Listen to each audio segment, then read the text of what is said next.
O que é química?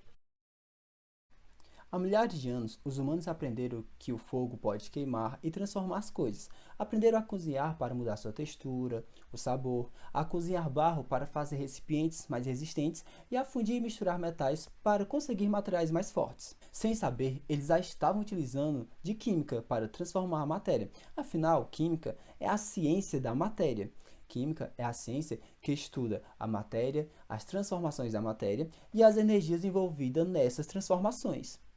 Mas afinal, o que é matéria? Matéria é aquilo que possui massa e ocupa lugar no espaço. Deste modo, o ar que nos circunda é matéria?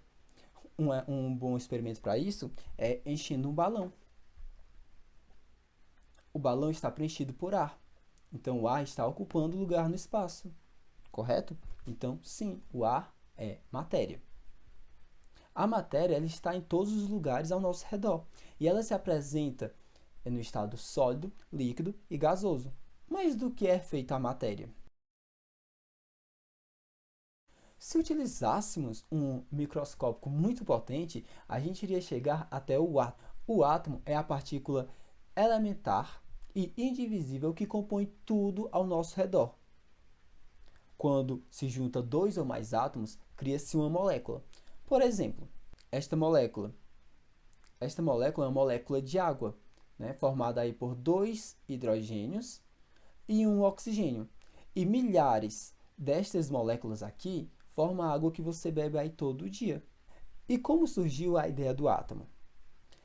Na Grécia Antiga, Leóspo e Demócrito, dois filósofos gregos, eles discutiam a matéria e eles deduziram que a matéria é formada por pequenas partículas indivisível, a qual eles chamaram de átomo, que do grego significa não divisível. E eles deduziram isso pegando uma matéria, né? Na qual eu vou pegar aqui uma folha, por exemplo, e eles dividiram essa matéria no meio. E essa metade eles voltaram a dividir. E eles continuaram fazendo isso, dividindo metade por metade, até que eles chegariam a um pequeno pedaço que eles não conseguiriam mais dividir. E esse pequeno pedaço eles chamaram de átomo.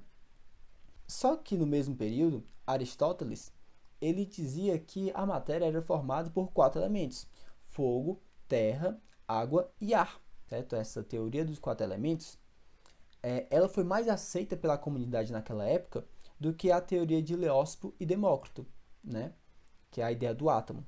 A ideia do Aristóteles, do quatro elementos, foi mais aceita. E essa teoria perdurou por muito tempo na sociedade. Já na Idade Média, ocorreu uma mistura ali dos conhecimentos teóricos filosóficos dos gregos, da tecnologia egípcia, porque no Egito eles já faziam ali o vidro, utilizavam a química aí na produção das tintas, da maquiagem, eles já faziam, realizavam a fermentação, então eles detinham dessa tecnologia. E foi misturado também essa tecnologia junto com conhecimentos dos gregos, né, filosóficos gregos, e ainda com o misticismo da religião. E a junção desses três originou a alquimia. E aqueles que estudavam a alquimia eram chamados de alquimistas. Os alquimistas buscavam duas coisas: o elixir da longa vida, que dava ao ser vivo a imortalidade, e a pedra filosofal, que tornaria qualquer metal em ouro puro, certo?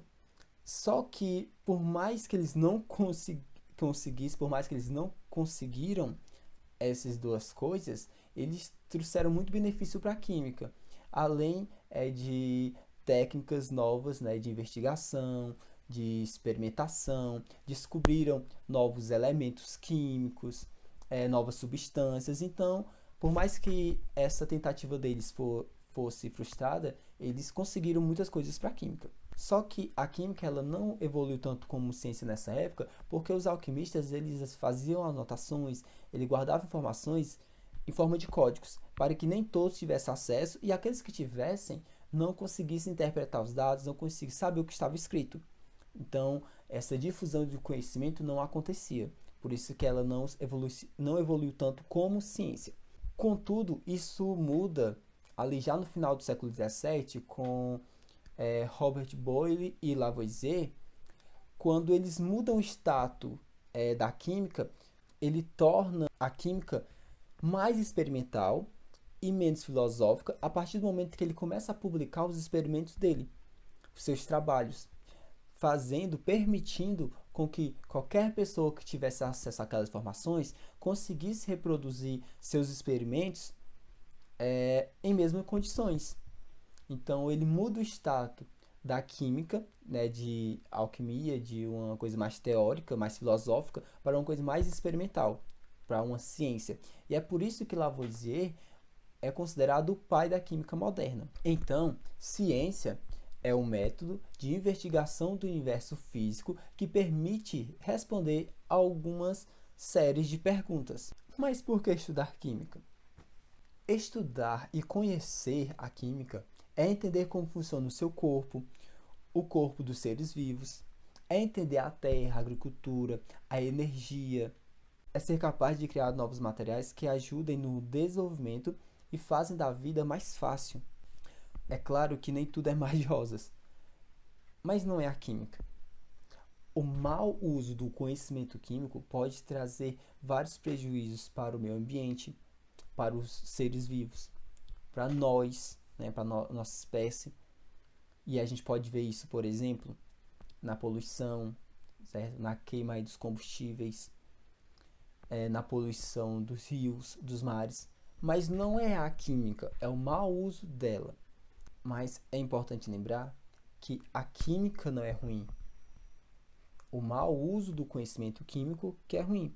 Porque a química não tem como ser ruim, a química está em tudo.